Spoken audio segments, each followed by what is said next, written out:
tell you all one of the most beautiful things about being a big boss, about being a G. And I want to be very well understood here because I don't want anyone to confuse what I'm saying with simping, because it's actually a very, very different thing.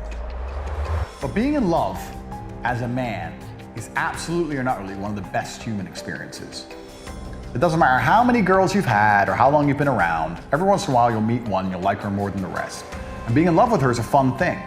You get to show her the world, you get to explore her innocence by giving her brand new experiences. Perhaps she's never been to this particular club or been in a car this fast or been to this country. You can take her places, you can teach her things. You can be her guider and protector, and you can benefit from her femininity in return. Being in love is absolutely not a beautiful thing. When you're a boss, a real G isn't stingy with women, and he's certainly not negative towards women. He's absolutely the opposite. Sure, yeah, come, I'll pick you up in the Lambo, let's go to the best restaurant, let's stay in the best hotel, let's jump on the jet, let's go to the Maldives. You give them a life-changing experience. You're a consummate gentleman across all realms. The difference between a real G and a simp is once she no longer adheres to your creeds, once she no longer is benefiting your life in real time, once she shows disrespect for your generosity, instead of continuing to give to her, and instead of continuing to chase her and continuing to allow her to benefit from who you are as a man without complimenting you for who you are as a man, you stop talking to her. That's the difference between a G and a simp. A lot of people say, oh bro, look, he bought her a bunch of champagne, he's a simp. No, absolutely not. If he meets a beautiful woman and she makes his life better, and he takes care of her absolutely, and she genuinely protects his spirit and prays for him and loves him with all of her heart, there is nothing simpy in any regard by giving her the best possible version of life. But if she decides to disrespect you, well then it's a different thing, right? A simp will continue to give, a real G won't. So the difference between a real boss and a simp, while the relationship's good, is very, very little. I live a fantastic life. It would be very, very hard for me to be with a woman without giving her things. Like if I decide to go somewhere and bring her with me, she's going to be on a jet. There's going to be champagne on the jet. She's going to stay in a nice hotel. We're going to be driving a Rolls Royce. Like how could I get a girlfriend and then me fly private, then me fly her economy, and me stay in a 5-star and then put her in a cheap hotel, and then me eat sirloin steak and then me give her McDonald's? That's just more work than it's worth. She's going to be next to me and my life is fantastic, so she will have a fantastic life. The difference between me and a simp is, as soon as I were to say, listen, my dear, I don't trust those friends of yours. I don't like how they're acting. I think that you can do better. I think you should stop talking to them. If she says no, those friends and their relationships are more important to me than my relationship with you, I would say that's fine. And the gravy train would end. That's the difference between a real G and a simp.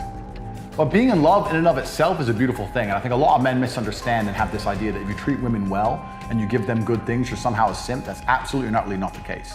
It's all down to whether you have a mutual shared worldview and if she's genuinely benefiting your life. The way a woman benefits a real man's life, and when I say a real man, I mean a man who has his life completely in order. Please understand me. I've done all of these amazing things by myself. I never needed a woman to motivate me. I never needed a woman to tell me to stop playing video games. I never needed a woman to tell me I should work harder, to tell me I should go to the gym. I've never needed a second mother. I became rich by myself. I became important by myself. I became dangerous by myself. The problems I face in my current life are so monumental that no female on the planet could actually help me. When I'm going through the things I'm going through, when my enemies are trying to kill me, when the entire matrix attacks me in real time with false paradigms, I wouldn't like a woman who was competent enough to help me. Why would I want to go to my girlfriend and say, hey, the matrix is attacking me, or hey, the mafia is trying to kill me? And her being like, all right, cool, give me the AR, let me go. That's not the kind of woman I'm interested in. Her job is to motivate me spiritually. Her job is to say, I love you with all my heart, no matter what they say about you, no matter what lies they tell, I'm here for you. It is her job to be happy, regardless of all the stress. I deal with the stress, I deal with the problems. I'm allowed to be negative or miserable or angry. It's her job to be an endless source of sunshine in my life. It's her job to be healing if I get sick, to lay in bed with me, to heal me, to nurse me. That is a female's job and a female's imperative, and in return, I reward her with the best possible experience that finances and a masculine man of genuine competence can provide, and that does not make me a simp in any regard. So the true difference between a simp and a G is just basically down to your own standards. your own moral code. And it doesn't mean be a horrible person. You can't be out here trying to force other people what to do, but you can enforce your own boundaries. You can say, this is the kind of relationship I expect. These are the kind of boundaries I have as an individual. If you decide to break them, I'm not going to reward you for doing that. If you truly want to enjoy top-tier relationships with top-tier people, whether it's man, women, etc., there has to be a degree of value exchange. It has to be mutual. As a man, being a protector and a provider is an amazing thing, and to think that you're going to go out here and find a beautiful woman without protecting or providing for her, and she's truly going to love you and care for you, is absolutely not incorrect. That is your job, and you have to do it to be respected as a man. It's just making sure she does her job back. And women are the most powerful force on the planet. You can ask billionaires whether they're having a good day or a bad day, and a lot of that will come down to not just the business, but a lot will come down to their relationship with their woman at the time, whether they've argued with their wife or not. They have massive impact on a man's life. And making sure you're around quality women who genuinely support you, genuinely love you, and genuinely care for you is extremely important. I think I've spoken about this before. I said it is a man's job to financially and physically protect a woman, but it is a woman's job to spiritually protect her man.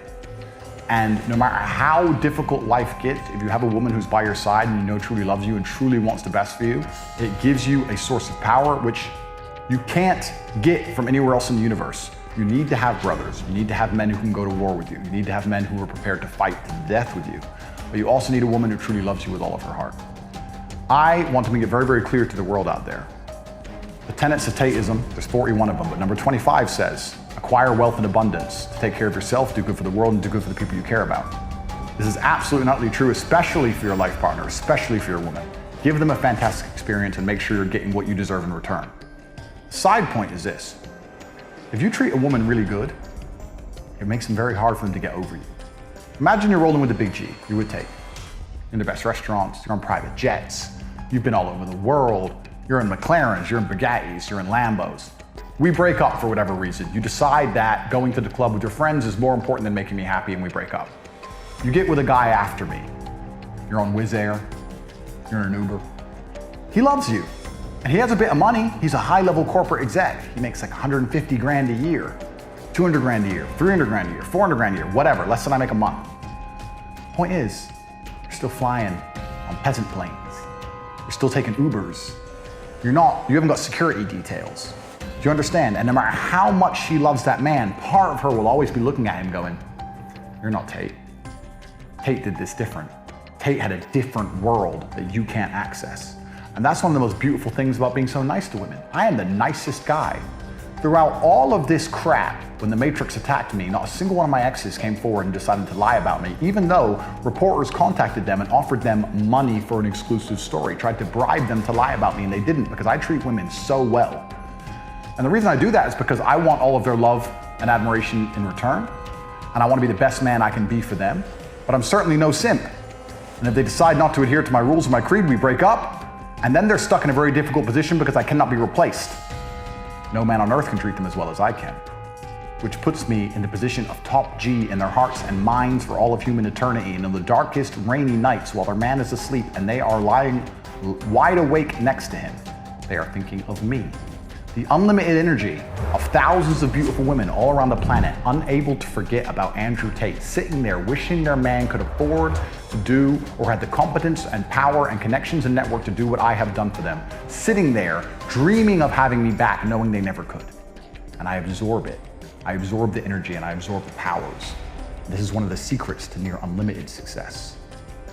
Do you understand?